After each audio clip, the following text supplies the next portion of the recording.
Zmey Gorynych. Zmey Gorynych is the most famous dragon in Slavic mythology, appearing throughout Russian, Ukrainian, and Belarusian folklore as the ultimate embodiment of chaos and evil. The name translates to Dragon Son of Mountains, and this massive serpentine beast terrorized villages across countless epic tales called byliny. Zmey Gorynych typically has 3 heads that can act independently, with one sleeping while the others keep watch, though some regional variations describe 7 or even 12 heads breathing fire. Each head must be severed and the neck sealed with fire to prevent regeneration, making the creature nearly impossible to kill. The dragon's enormous bat-like wings span vast distances, and its body is covered in dark green or black scales. According to folklore, Zmey Gorynych guards the Kalinov Bridge spanning the Smorodina River, the boundary between the world of the living and the realm of the dead. The beast kidnaps young maidens, especially princesses, imprisoning them in mountain caves while demanding tribute from terrified kingdoms. Its blood is so toxic that wherever it falls, the earth becomes poisoned and barren for generations. The most famous tale describes the dragon's defeat by Dobrynya Nikitich, a legendary bogatyr or warrior knight who managed to slay the beast after an epic 3-day battle, though even in death the dragon's body created mountains where it fell.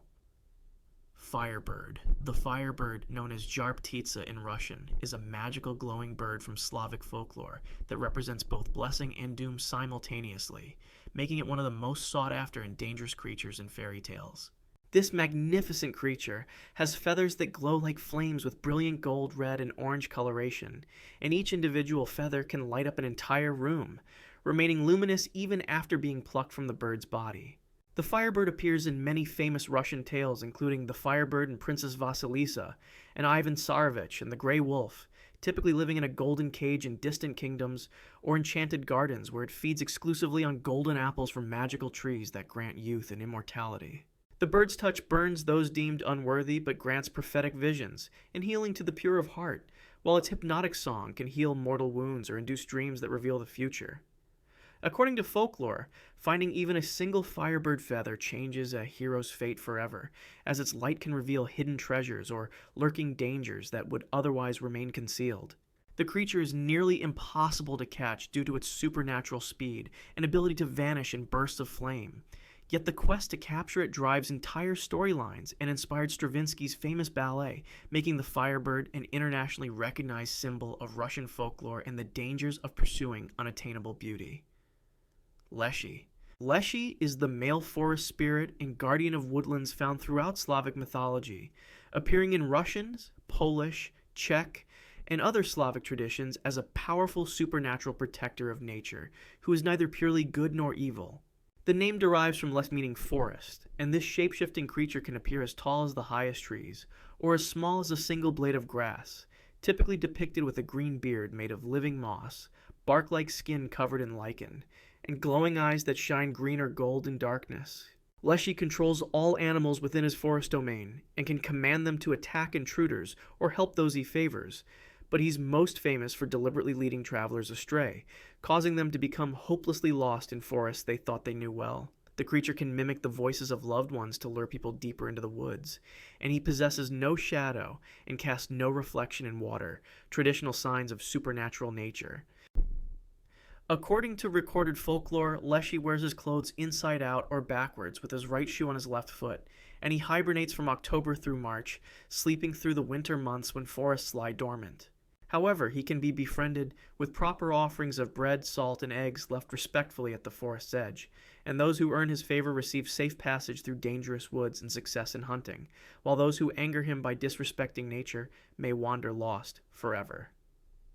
Rusalka. Rusalka are female water spirits found throughout Slavic folklore, tragic figures often believed to be the souls of young women who died by drowning, suicide, or broken hearts, making them both dangerous and pitiable creatures of rivers, lakes, and ponds. These spirits appear as beautiful young women with long hair that remains perpetually wet, colored green or blonde depending on regional traditions, and pale translucent skin, with a slightly greenish tint that reveals their supernatural nature. According to folklore, Rusalki are most active during Rusalka Week, also called Green Week. In early June, when they emerge from the water, to dance in moonlit circles called horovati, sometimes kidnapping men who watch their dances. Their hypnotic singing voices lure men to the water's edge where the rusalki drag them beneath the surface to drown, and they are particularly vengeful toward men who wronged women in life, seeking justice for themselves and others. The spirits can only survive near water and will die if kept away from it too long, and they are most dangerous at noon and midnight, the liminal times between day and night. During summer months, rusalki sometimes inhabit trees near water, and swimming was traditionally forbidden during Rusalka Week, when these spirits were believed most active and aggressive, a prohibition that persisted in rural Slavic areas well into the 20th century. Vodyanoi. Vodyanoi is the male water demon and ruler of the underwater realm in Slavic mythology, far more malevolent and powerful than the Rusalki, acting as king of all aquatic spirits and creatures who controls rivers, lakes, and ponds with absolute authority. The name literally translates to waterman or one from the water, and this ancient spirit appears as a naked old man covered in green algae, fish scales, and thick mud, with a long tangled beard full of aquatic plants and fish bones, webbed hands and feet tipped with sharp claws, and a distinctive fishy smell that announces his presence. According to recorded folklore, Vodyanoi possesses supernatural strength, capable of dragging entire horses and carts into the water, and he rules from elaborate palaces constructed from sunken ships at the bottom of rivers and lakes, keeping the drowned souls of his victims as eternal slaves who maintain his underwater kingdom. Vodyanoi can transform into a large fish, or take the horrifying form of a bloated corpse floating just beneath the surface, and he is most dangerous during spring floods when waters rise and during late evenings when darkness conceals the water's edge. Millers, fishermen, and beekeepers traditionally made regular offerings to appease this temperamental spirit, pouring tobacco, bread, and vodka into the water, practices that continued in some rural areas into the 19th and even 20th centuries, as protection against drowning and to ensure safe passage across dangerous waters. Baba Yaga. Baba Yaga is the most famous witch in Slavic folklore, appearing throughout Russian, Polish, Czech, and Bulgarian tales as an ancient and powerful sorceress who represents the dangerous magic of the wilderness and serves as an ambiguous figure who sometimes helps heroes, but just as often eats them. This legendary crone has iron teeth capable of chewing through bone, a long hooked nose, and bony legs, and she lives in a remarkable hut that stands on enormous chicken legs, which can rotate and walk through the forest, turning to face away from visitors until they speak the proper ritual words, demanding it turn its back to the forest in front of them. Baba Yaga travels by flying through the air in a giant mortar, a stone-grinding bowl, steering with the pestle, and sweeping away her tracks with a birch broom, and her home is surrounded by a fence constructed entirely of human bones topped with skulls whose eyes glow with eerie light at night. According to folklore collected in the 19th century by Alexander Afanasyev and others, Baba Yaga can smell approaching humans, famously declaring, "I smell Russian spirit" when heroes arrive, and she tests all visitors with impossible tasks or deadly riddles, providing magical aid to those who pass but devouring those who fail, making her both a source of wisdom and a terrifying threat in the deep forest. Gamayan. Gamayan is a prophetic bird of paradise in Russian mythology, a divine messenger with the body of a large bird and the head, face, and torso of a beautiful woman who knows all secrets of the past, present, and future. The name possibly derives from the Sanskrit word gamayati, meaning to sing,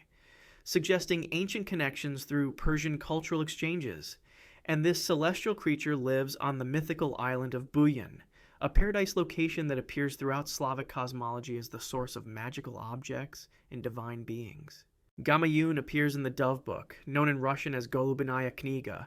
a collection of spiritual verses that blends pre-Christian Slavic beliefs with later Orthodox Christian elements, and she is frequently depicted in Lubki, the popular woodblock prints that circulated throughout Russia from the 17th through 19th centuries. According to tradition, Gamayan never lands on Earth but appears only in the sky or perched on branches of sacred trees, speaking in harmonious human language that mesmerizes all who hear her voice, and her songs reveal divine will and cosmic truths to those deemed worthy. The bird has brilliant multicolored plumage featuring gold, blue, and green feathers, often depicted with halos or divine light surrounding her body in religious art, and she appears to heroes at crucial moments to deliver prophecies or warnings that guide their quests. Though like many prophetic figures, her messages are often cryptic and require interpretation. Alkonost and Siren. Alknost and Siren are two contrasting prophetic birdwomen from Russian mythology who represent the dual nature of existence, with Alknost embodying paradise and joy, while Siren personifies beautiful sorrow and dangerous melancholy, both possessing women's heads on bird bodies and connected to fate and the afterlife. The names derive from Greek mythology, with Alknost related to Alcyone and Siren clearly connected to the sirens, though these creatures were transformed into distinctly Slavic beings with unique characteristics that differ significantly from their Mediterranean origins. According to tradition, both birds live on the mythical island of Buyan near the World Tree, the cosmic axis in Slavic cosmology, and they are often depicted together in medieval Russian manuscripts and lubki to illustrate life's inevitable balance between happiness and suffering. Alknost appears as a radiant creature with bright warm-colored plumage in gold, orange, and pink, her face radiating peace and joy, and her song brings such profound happiness that listeners forget all earthly troubles including food, water, and responsibilities, while she lays her eggs on beaches where their hatching supposedly causes both tremendous storms and perfect weather simultaneously. Siren, in contrast, has dark plumage in shades of black, blue, and purple like twilight storm clouds, her expression forever melancholic, and her overwhelmingly sad song causes listeners to abandon life itself and follow her voice toward death, making her appearance near someone a portent of tragedy or imminent mortality. Liko. Liko is the personification of evil fate and misfortune in Slavic mythology, usually depicted as a female creature with a single enormous eye in the center of her forehead, representing bad luck that, once it notices you, pursues you relentlessly until death or clever escape. The name derives directly from the Russian word liko, meaning evil or trouble, and this gaunt skeletal creature stands unnaturally tall, with long grasping arms that seem to stretch impossibly far when reaching for victims. According to folklore recorded by collectors including Alexander Afanasyev, Liko lives alone in remote forests or abandoned houses, and once she sees someone with her single giant eye, that person becomes marked for continuous misfortune, illness, accidents, and disaster that follows them like a shadow. In the most famous tale concerning this creature, a hero escapes Liko's curse by heating an iron rod and blinding her single eye, a story that notably parallels the Greek myth of Odysseus and the Cyclops Polyphemus, suggesting either shared Indo-European roots or cultural exchange between traditions. The creature is associated with the number 1, as odd numbers were considered unlucky in traditional Slavic culture, and sometimes Liko appears disguised as a beautiful woman with hair strategically covering her missing second eye to lure victims closer before revealing her true monstrous form and condemning them to lives of perpetual bad luck and suffering. Koshchei, the Deathless. Koshchei the Deathless is an immortal villain who appears throughout Russian folklore as a powerful evil sorcerer who cannot be killed by conventional means,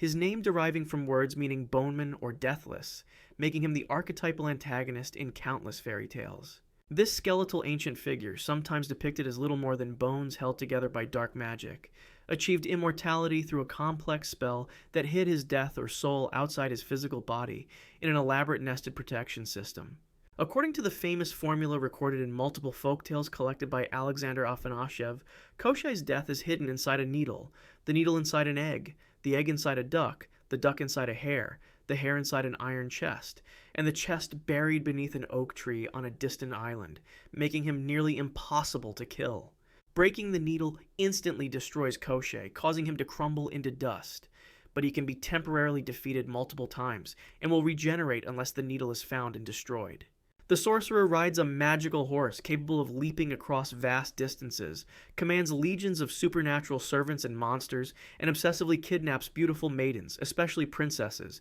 imprisoning them in his dark realm surrounded by hordes of gold and magical treasures, and he is most often defeated by heroes like Ivan Tsarevich, who must complete the complex quest to locate and destroy the hidden needle, Upir. Upir is the original Slavic vampire that predates all Western vampire folklore, an undead creature that rises from its grave to drain blood or life force from the living, with the word Upir first recorded in an 11th century Old Russian document referring to a priest named Upirliki, meaning evil vampire. Unlike later Western vampire myths, the Upir can walk during daylight hours, though it remains strongest at night, and it drinks blood by biting victims with all its teeth rather than specialized fangs,